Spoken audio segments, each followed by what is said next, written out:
Hi everybody, I'm Bree the Plant Lady, and today I went down to Johnson Nursery, which is one of my favorite growers in North Carolina. They're a large wholesale operation, but they also have an outstanding garden center, as you can see from my loaded car.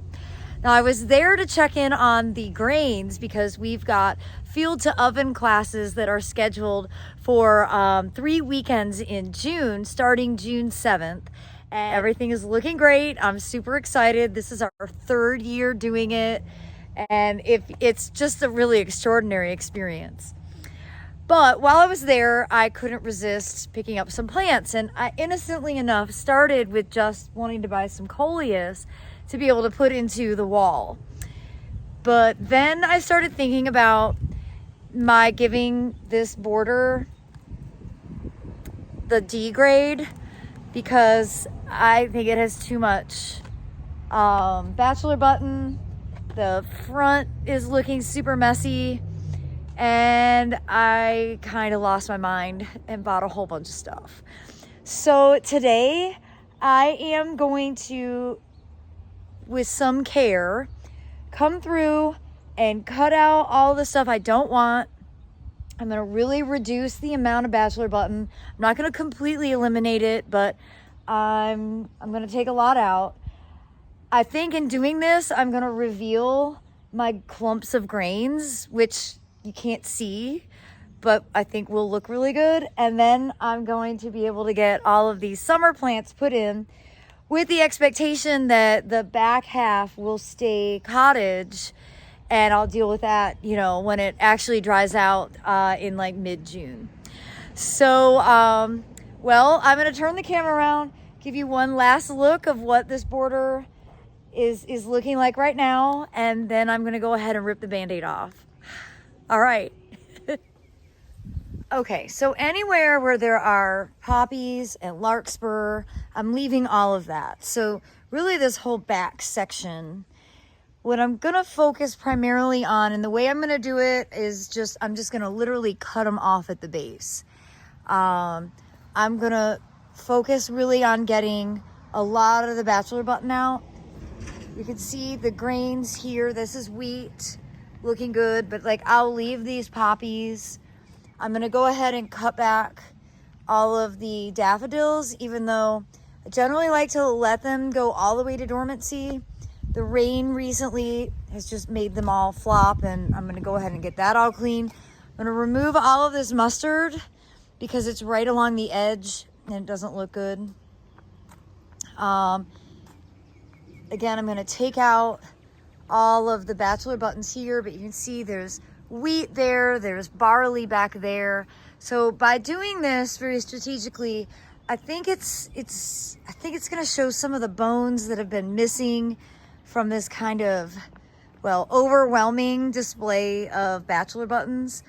I am again going to keep the diversity of stuff that's back here, but focus on just cutting back some of the centaurea.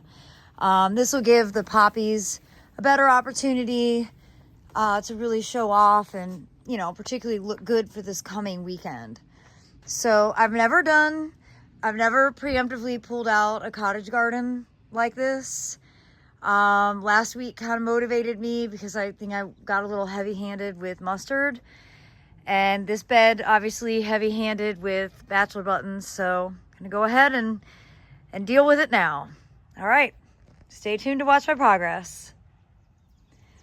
So you might be wondering what I bought, and obviously Johnson Nursery grows a lot of proven winners plants, and they do have great genetics. I'm not a very brand specific purchaser, but you see a lot of white pots in here. But I was thinking I'd like to do kind of more like a red, burgundy, blue, white combination. So I got Evolvulus, which is a great ground cover that'll go towards the edge. Kufia, because I love Kufia. I got some red lantana. I got the Diamond Frost Euphorbia. I love these Cleome, and they're pretty much sterile. So I got a bunch of these to be able to mix in. And what else did I buy? Oh, there's more in the back seat.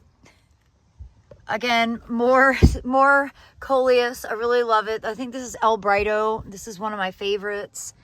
I got this Verbena montaviensis. It's a great plant that blooms all summer and it smells really strange. Animals don't like to eat it. I also picked up some Nephafia and some really beautiful salvias that are up there in the front.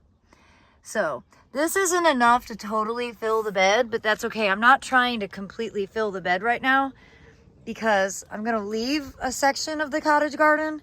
I just want to be able to have enough to make it look like the bed is actually planted here on purpose. And you know what? It might look really awkward with cottage and tropical, but I'm telling myself that this is the right decision. So I'm going to get to it.